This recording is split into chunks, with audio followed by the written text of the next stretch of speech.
આપણે બધા અત્યાર સુધી એમ માનતા હતા કે ભગવાન જે કરે એમની ઈચ્છા પ્રમાણે, નાટકમાં આપણે જોયું કે બધું ભગવાનની ઈચ્છા પ્રમાણે થાય. એક પક્ષ તો સાચું, પણ આ ભગવાનની ઈચ્છા ક્યાંથી થાય? તો કે ભક્ત જે ઈચ્છે ને એ જ એની ઈચ્છાથી થાય.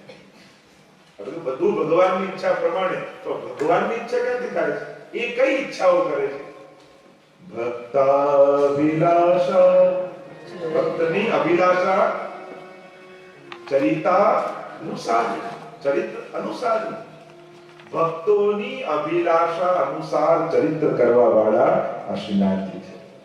એટલે છે થોડા નિજેચ્છા કરીષ્યતિ, પ્રભુની ઈચ્છા પ્રમાણે. એ તો આચાર્યની ટીકામાં એ પણ લખ્યું કે નિજેચ્છા એટલે નિજજનોની ઈચ્છા પ્રમાણે ઠાકોરજી કરનાર. પ્રભુની પોતાની કોઈ ઈચ્છા છે જ નહીં, એમના પ્રિય ભક્તોની જે ઈચ્છા હોય એ જ ઠાકોરજીની ઈચ્છા.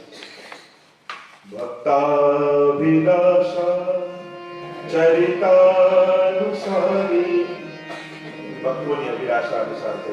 તમે આખું ભારતજી, મહાભારત આદિ અનેક પ્રસંગોમાં આપણે ઉદાહરણ આપી શકીએ કે ભક્તોએ જે ઈચ્છા કરી એ અનુસાર પ્રભુએ ચરિત્ર કર્યા. જે ભક્તોની અભિલાષા, જે ભક્તોની કામના હતી, ઠાકોરજી અનુસાર ચરિત્ર કર્યા. તમારા ઘરે ઠાકોર વિરાજ કરો, તમારી ચિંતા કરતા હોય, તમારી દરેક બાબતમાં એને ચિંતા છે, તમારા માથે વિરાજ કે પ્રભુ. આપણે વાર્તા સાહિત્યમાં તો અનેક એવા પ્રસંગો આવે છે કે ભક્તોની ચિંતા ભગવાન. આપણે તો નથી આવતું કે પેલી સૂકી રોટલી હતી ને ઘી બહુ ઓછું હતું માજી પાસે, એને કહ્યું કે ઉપરની 4 ચોપડી દો. ઠાકોરજી તો નાના છે, 4 ચોપડી આવું છે તો પેટ ભરાઈ જશે અને નીચે બધી કોરી રહેવાની.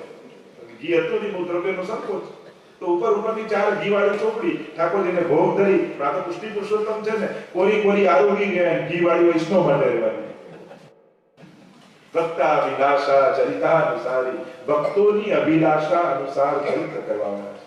એટલે જે ભક્તોએ જે મનોરથો રાખ્યા, વિદુરજીને કહ્યું કે ભલે ને દુર્યોધનને ત્યાં પધાર્યા છે, પ્રભુ મારા ઘરે પ્રભુ પધારે નારો કે કેવો આનંદ આવે. અને પ્રભુ ત્યાં છોડી અને પધાર્યા વિદુરજીના.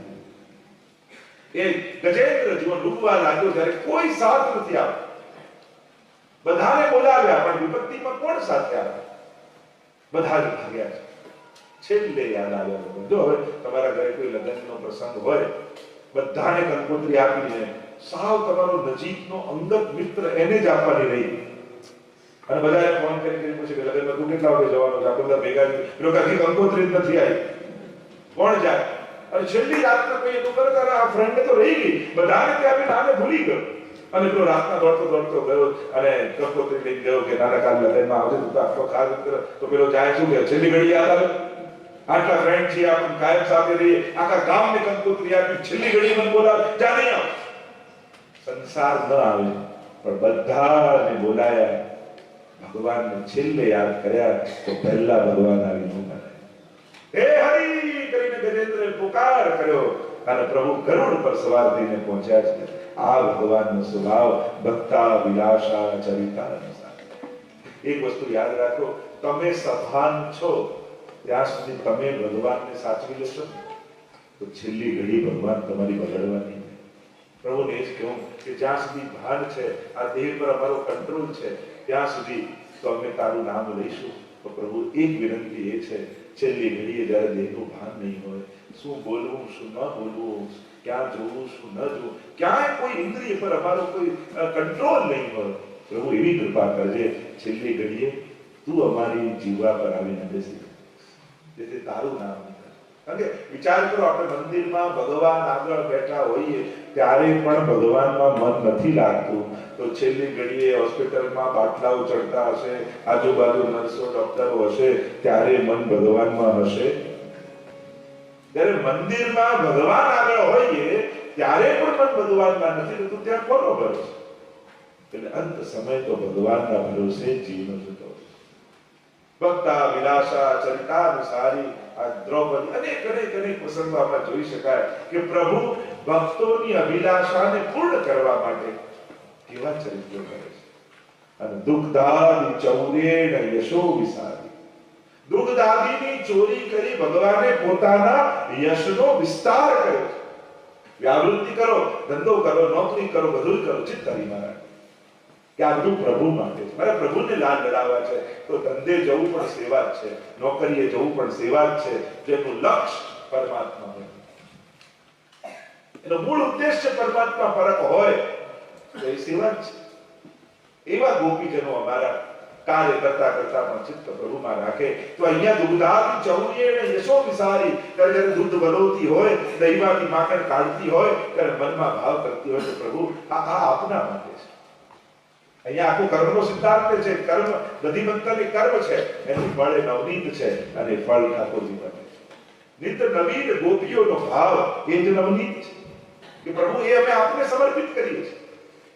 મનમાં વિચાર કરે કે પ્રભુ આપના માટે બનાવું છું. થોડી વાર પછી વલોતા વલોતા માખણ નીકળે અને બટેરામાં કાઢે. પછી મનમાં વિચાર આવે કે જેના ઘરે 9 લાખ ગાયો રોજ દોહાતી હોય અને માટલા ભરી ભરી દહીં દૂધના ભંડાર ભર્યા હોય, એને આ બટેરામાં રહેલા નાનકડા માખણમાં શું રસ હોય?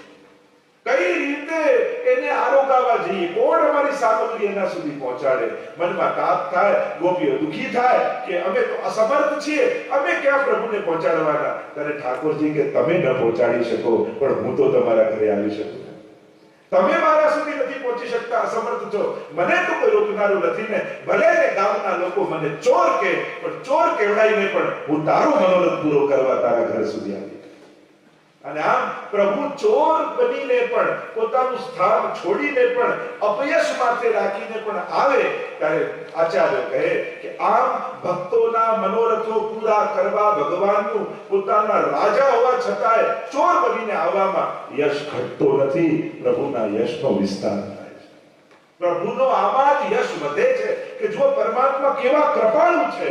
આટલું હોવા છતાં ભક્તોના મનોરથો પૂરા કરવા માટે ઠાકોરજી ચોર બનીને પણ ગોપીઓના ઘર સુધી પહોંચી જાય.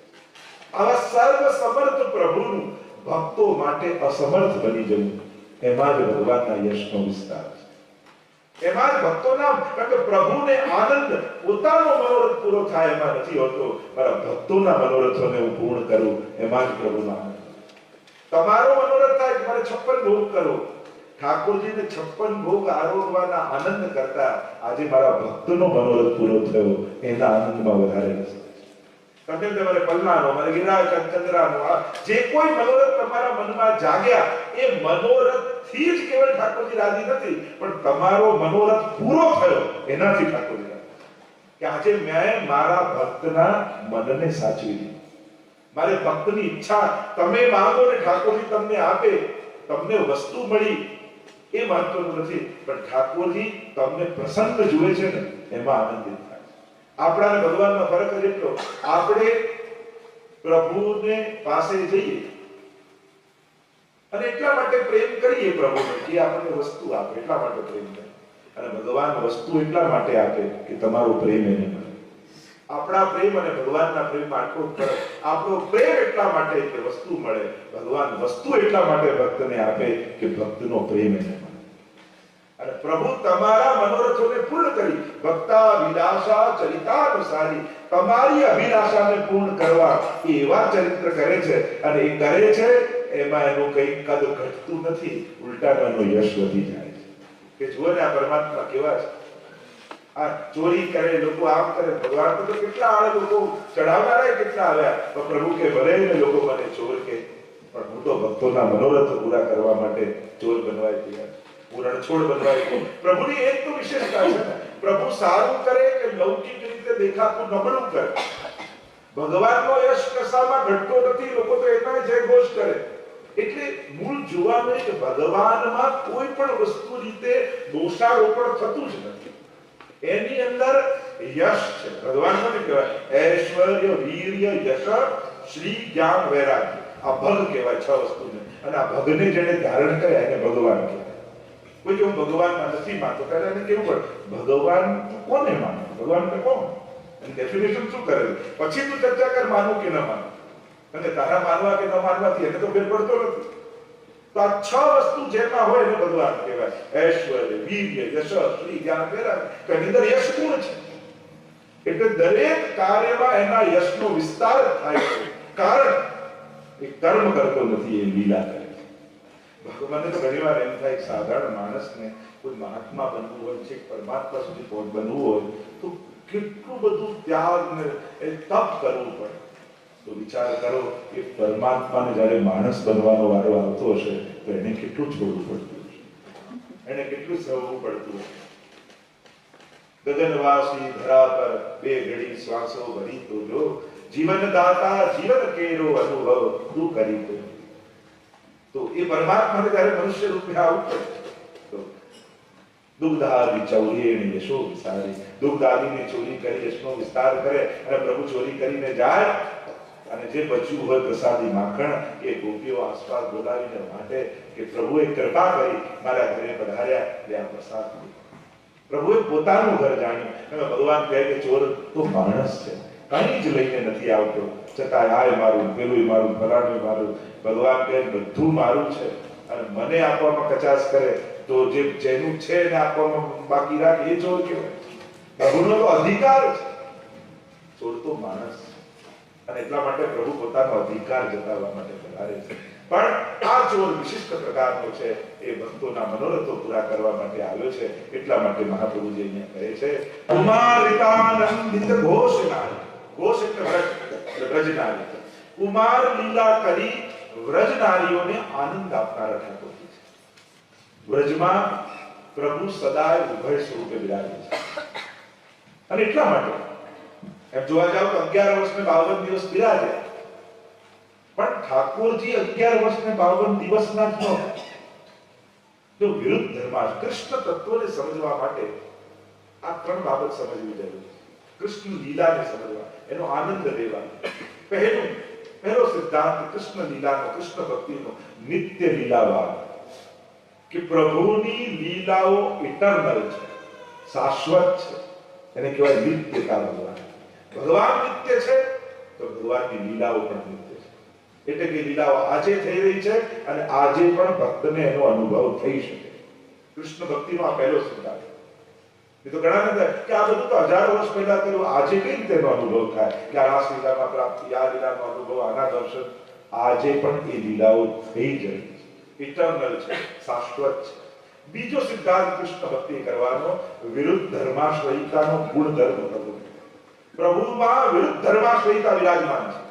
એટલે કે જે ક્ષણે એ અસમર્થતા બતાવે, એક ઉમરો એનો ઓળંગી શકે નંદા બાબાના ઘરનો, એ જ પ્રભુ ગિરિરાજને પ્રદાન કરી શકે. એ જ પ્રભુ અબૂધ હોય, એ જ મોટા મોટા જ્ઞાન પણ આપી શકે. એ જ પ્રભુ જે દાવાનળનું પાન કરતા હોય, અગ્નિ પી જાય, એ જ પીવત દૂધ સિરાય, ગરમ દૂધ હોય તો એને ફૂંક મારી મારીને પીએ. એ જ પ્રભુ પડકારમાં ઝૂલતા બાળક હોય, એ જ ક્ષણે જો કિશોર ભાવવાળા ગોપીજનો આવે તો એ નિકુંજમાં લઈ જાય તો પ્રભુ કિશોર થઈ જાય. પ્રભુ કોઈ પર્ટિક્યુલર આયુના જ નથી, ભક્તોના જેવા ભાવ હોય એવા પ્રભુ છે. ભક્તાભિલાષા ચરિતાનુસારી, ગીતાજીના શબ્દોમાં કહું તો યે યથામામ પ્રપદ્યન્તે તાંસ થયો ભજામ્ય. જે જેવા ભાવે મને ભજે હું પણ એને રીતે ભજું છું. તમારો યશોદાનો ભાવ છે તો એ બાળક છે. કોઈ ભગવાન કેવા બધાને જમાડે છે એવા કે આપણે એને જમાડવાનું, કે તારો ભાવ હોય એવા ઠાકોરજી થઈ જાય. તારો જો યશોદાનો ભાવ હોય તો એને ભૂખે લાગે, એને ઊંઘે આવે, એને તરસે લાગે, તારે ખવડાવવું પડે. પણ તારો જ્ઞાન માર્ગી ભાવ છે કે એ બધું કરનારો છે તો તારું બધું એ કરનારો છે. તારે કયા ભક્ત તરીકેનો આનંદ કૃષ્ણ પાસે જોઈએ છે. કૃષ્ણ તારી એ મનોકામનાને પૂર્ણ કરે છે. કારણ કે ભક્તાભિલાષા ચરિતા અનુસારી, ભક્તોની અભિલાષા અનુસાર ચરિત્ર કરવા વાળો છે. તમે જે ભાવ લઈને જાઓ ઠાકોર જેવા થઈને મળે તો સદાય કિશોર પણ છે. દિલ તું લે મેરો કુંવર કનૈયા. ઠાકોરજી નિત્ય વિવાહ ખેલનો મનોરથ કરે. આપણને હમણાં પલ્લામાં જીવતા હતા વિવાહ ખેલનો મનોરથ. આપણને થાય કે શૃંગારમાં હમણાં પલ્લા કર્યા અને રાજભોગમાં નિકુંજનો મનોરથ. આ બે ઘડીમાં મોટા ક્યારે થઈ ગયા? આપણને એમ થાય કે શૃંગારમાં પલ્લાનો મનોરથ કરીએ અને નિકુંજમાં સીધો રાજભોગમાં આપણે નિકુંજનો મનોરથ કરી ત્યારે તો કિશોર થઈ જાય. તમે પીછવાઈઓ જોઈએ છે આપણે, કોઈ પીછવાઈમાં તમને બાલકૃષ્ણ દેખાય? તમે જે ચિત્ર કાપડ જે નાથદ્વારાની પીછવાઈ શૈલી છે, તમે બધું દાન લીલા, રાસ લીલા, જેટલી લીલા બધામાં મોટા કૃષ્ણ. ક્યાં કોઈ બાલકૃષ્ણ તો છે. તો પ્રભુ 11 વર્ષ ને 52 દિવસનો ટાઈમ પીરિયડ વ્રજમાં રહ્યા, પણ એમને એટલા જ માનવા જરૂરી નથી. પ્રભુએ તો વ્રજમાં સર્વ ભાવની લીલા કરી. વ્રજમાં સમસ્ત લીલાઓ થઈ છે. અનેક લીલાઓ લીલાઓના વર્ણન આવે છે તો આપણને એમ થાય કે અરે હમણાં તો 11 રાસલીલા કઈ રીતે કરી, દામલીલા કઈ રીતે કરી. જે ગોપીઓ પધરાવી જાય ઠાકોરજીને એમનો જેવો ભાવ હોય ઠાકોરજી એવા થઈને એમને મળે છે. અને ભક્તા વિલાસા ચરિતાનુસારી યે યથા મામ પ્રપદ્યન્તે તાંસ્તદૈવ ભજામ્યહમ, જેવો ભાવ એવા ભગવાન. અને એટલા માટે અહીંયા ઠાકોરજી વિરુદ્ધ ધર્માશ્રયિતા ધર્મ ધારણ કરે છે. એટલે એક જ ક્ષણે બે ધર્મ, એક સાથે બે ધર્મ. તો આ કૃષ્ણ તત્વનો સિદ્ધાંત, ત્રીજો સર્વભાવનો સિદ્ધાંત. પ્રભુ એકમાત્ર એવા છે જેમાં ભક્તોના સર્વભાવ થઈ શકે છે. એની અંદર તમે બધા જ ભાવ રાખી શકો. એ બાલ ભાવ પણ, કિશોર ભાવ પણ, દાસ્ય ભાવ પણ, બધા જ ભાવ પ્રભુની અંદર થઈ શકે. તો આ રીતે કૃષ્ણ તત્વની ભક્તિ કરવા માટે આ ત્રણ બાબત સમજવી, કૃષ્ણ લીલાનો આનંદ માણવા માટે આ ત્રણ બાબત સિદ્ધાંતો સમજવા જરૂરી છે. તો કુમારિતાનંદિત ઘોષનારી, કુમાર લીલા કરીને ઠાકોરજી આ વ્રજનારીઓને આનંદ આપનારા છે. એવા કોણ છે? તો કે મમ પ્રભુ શ્રી ગિરિરાજધારી. એમ કહીને બીજા શ્લોકનું ગાન કરતા મહાપ્રભુજી કહે તો વ્રજાંગના વૃંદ સદા વિહાર. વ્રજાંગનાઓના વૃંદની સાથે સદા વિહાર કરતા રહે. જો વ્રજાંગના શબ્દ ક્યારે ભાગવતજીમાં આવે? નહીં તો ગોપી શબ્દ, ગોપિકા શબ્દ આદિ હતો. પણ જ્યારે ચીરહરણ લીલા ઠાકોરજીએ કરી અને ચીરહરણ લીલા કરીને ગોપીજનો જ્યારે સ્નાન કરવા પધાર્યા છે ત્યારે સુખદેવજી આ વ્રજાંગના શબ્દ ગોપીઓને કહે છે. કારણ ચીરહરણ લીલા એ રાસ લીલાના અધિકાર પ્રાપ્તિની લીલા છે. ગોપીજનો જ્યારે યમુનાજીમાં પધાર્યા અને યમુનાજીનું એક નામ વ્રજા છે અને વ્રજા નામ યમુનાજીનું છે અને યમુનાજીમાં ગોપીજનો પધાર્યા એટલે એ વ્રજાંગના થઈ. અને મર્યાદા ભક્તિ અને પુષ્ટિ ભક્તિનો ફરક એ મર્યાદા ભક્તિમાં ભગવાન સ્વીકાર કરે અને પુષ્ટિ ભક્તિમાં ભગવાન અંગીકાર કરે. સ્વીકાર અને અંગીકારમાં ફરક એ કોઈ તમને પેંડો આપ્યો, તમે હાથમાં લઈ લીધો તો સ્વીકાર, અને બીજાને પણ આપી દો, મૂકી પણ દો, જરૂર નથી કે ખાઓ, પણ એ પેંડો અસ્વીકાર કર્યો કહેવાય. પણ એ પેંડો જો મુખમાં મૂકી દો તો તમારા અંગરૂપ થઈ ગયું, એ અંગીકાર કરી. એ મર્યાદા માર્ગમાં ભગવાન સ્વીકાર કરે, પણ પુષ્ટિ ભક્તિમાં જ્યારે કોઈ પણ તત્વ ભગવાનને સમીપ્યા, ભગવાનના સાનિધ્યમાં ભગવાન જોડે જોડાય ત્યારે એ ભગવાનના અંગરૂપ ભગવાન બનાવી દે છે. એ તેને કહેવાય અંગીકાર.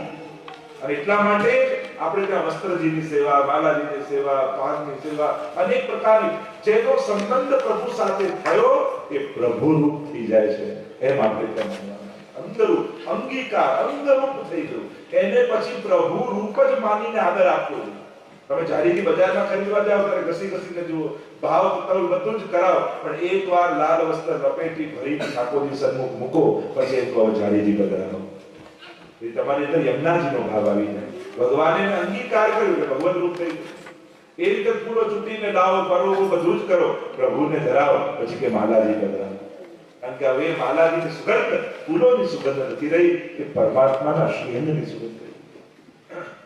આપણે ત્યાં વસ્ત્રજીની સેવાનો ક્રમ છે. તમારે ત્યાં ઠાકોરજીના બિરાજતા હોય તો પ્રભુના પ્રસાદી વસ્ત્રજીની સેવા કરાય. અને વસ્ત્રજીમાં ભગવાનને ભોગ ધરાયા. આપણે વાર્તા સાહિત્યમાં પ્રસંગ આવે છે કે ગુસાઈજી એકને વસ્ત્રજીની સેવા પધરાવી ત્યારે ભોગ ધરવાનો બધો ક્રમ બતાવ્યો ત્યારે સંશય એમના મનમાં થયો કે આ વસ્ત્રજી એના દ્વારા પ્રભુ કઈ રીતે આવ્યો? આ તો વસ્ત્રજી છે. અને ગુસાઈજી જો અંદર જઈને જો અને જે અંદર જઈને જોવા આવ્યા તો વસ્ત્રના તાતણે તાતણે ઠાકોરજીના દર્શને વૈષ્ણવ. એટલે કે પ્રભુ સંબંધી વસ્તુ પ્રભુ રૂપ જ હોય છે.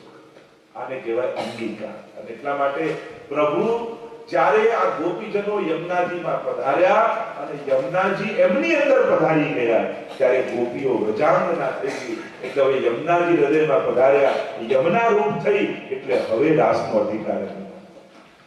ત્યાં આ વ્રજાંગના શબ્દ સુખદેવજી પ્રગટ કરે છે કે હવે યમુના રૂપ થાય. રૂપ દેત આપ જૈસી હેત કરી દેત શ્રી યમને વાસ કુંજે 41 વખત આપણે ગાઈએ છીએ. તો વ્રજાંગના વૃંદ સદા વિહારી, આવી વ્રજાંગનાઓના વૃંદમાં સદા પ્રભુ વિહાર કરનારા. અનેકવિધ લીલાઓના વર્ણન ગોપીજનો સાથેની લીલામાં આવે છે. અને એ પણ આપણે જે મનોરથો કરીએ છીએ, વિચાર કરો, ભાગવતજીમાં તો ઘણી લીલાઓનું વર્ણન સુખદેવજી નથી કરી શકે. ભાગવતજીમાં જો તો ક્યાં ગુણ રૂપે સાંકેતિક વર્ણન હોય, પણ આ દાન લીલા, માન લીલા, હોરીખેલ લીલા, કેટલી લીલાઓના વર્ણન સ્પષ્ટ રૂપે નથી ભાગવતજી. અને આપણે તો રોજબરોજ ઉત્સવ કરીએ છીએ. તો ત્યાં તો 7 જ દિવસ આમની પાસે હતા, પરીક્ષિત મહારાજ પાસે. એટલે જે કથા કહેવાની હતી રાસલીલામાં શંકા કરી દીધી અને એટલે પછી આગળની લીલાનું વર્ણન ન કર્યું. પણ એ જ લીલા શું કે ત્યારે અષ્ટસખા રૂપે પધાર્યા ભૂતલ પર અને ત્યારે લીલાઓનું અવગાહન કર્યું છે. એટલે વ્રજાંગના વૃંદ સદા વિહારી અંગૈર ગુહાગાર તમો પહારી, પોતાના અંગના પ્રકાશ દ્વારા અંધકારને દૂર કરનારા પ્રભુ છે. ગૃહ અને આગાર એ ઘરનો ઘરમાં અને પ્રકાશ પાથરનારા ઠાકોરજી છે. પ્રભુ તો પ્રભુનું નામ સ્વરાટ છે. પ્રભુ સ્વરાટ કહે ભાગવતજીમાં જન્મા જસ્તે તો ભયા વિતરકસ ચાતે સ્વવિદ્ય સ્વરાટ સ્વેનૈવ રાજતે ઇતિ સ્વરાટ.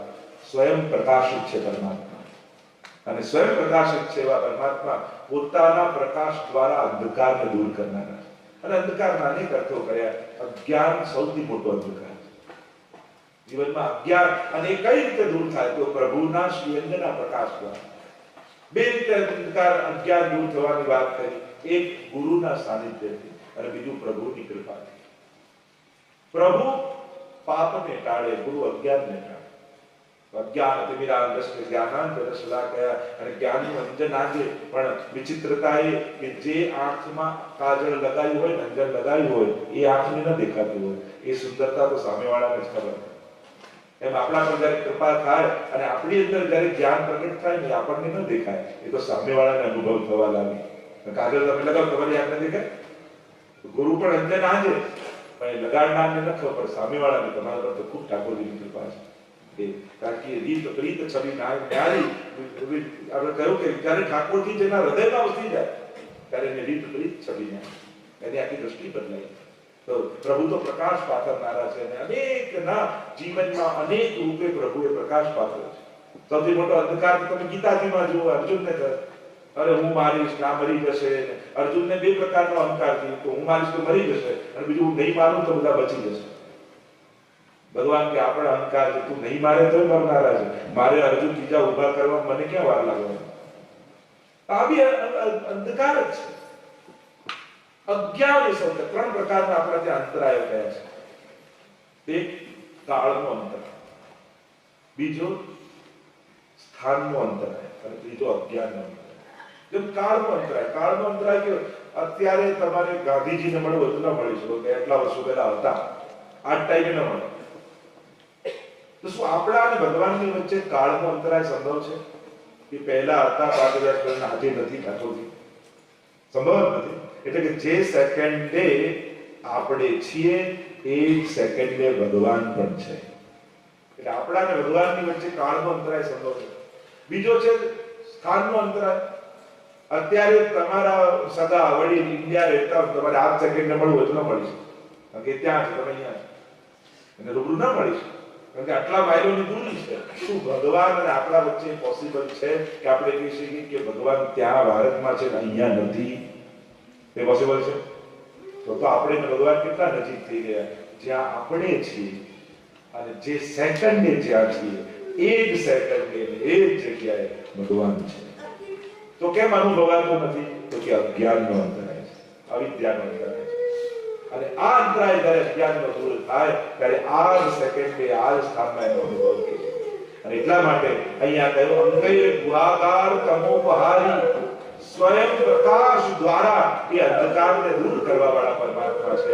એટલે પ્રભુની અંદર સ્વયં પ્રકાશ. એટલે જ આપણે ઠાકોરજી આગળ દીવો નથી કરતા, કારણ કે જ્યાં દેવતા હોય ત્યાં ધૂપ દીપ થાય, જ્યાં સ્વરૂપ હોય ત્યાં એ ધૂપ દીપ થતું નથી. કારણ કે આપણે દેવતા રૂપે ભગવાનને નથી ભજતા, આપણે સ્વરૂપ રૂપે ભજીએ છીએ. એટલે જેમ આરતી કરતા હોય બીજે લેતા હોય, આપણે નથી લેતા. પ્રક્રિયા સરખી લાગે, કારણ કે ત્યાં પૂજાનો ભાવ. દેવતા હોય ત્યાં પૂજા થાય, સ્વરૂપ હોય ત્યાં સેવા થાય.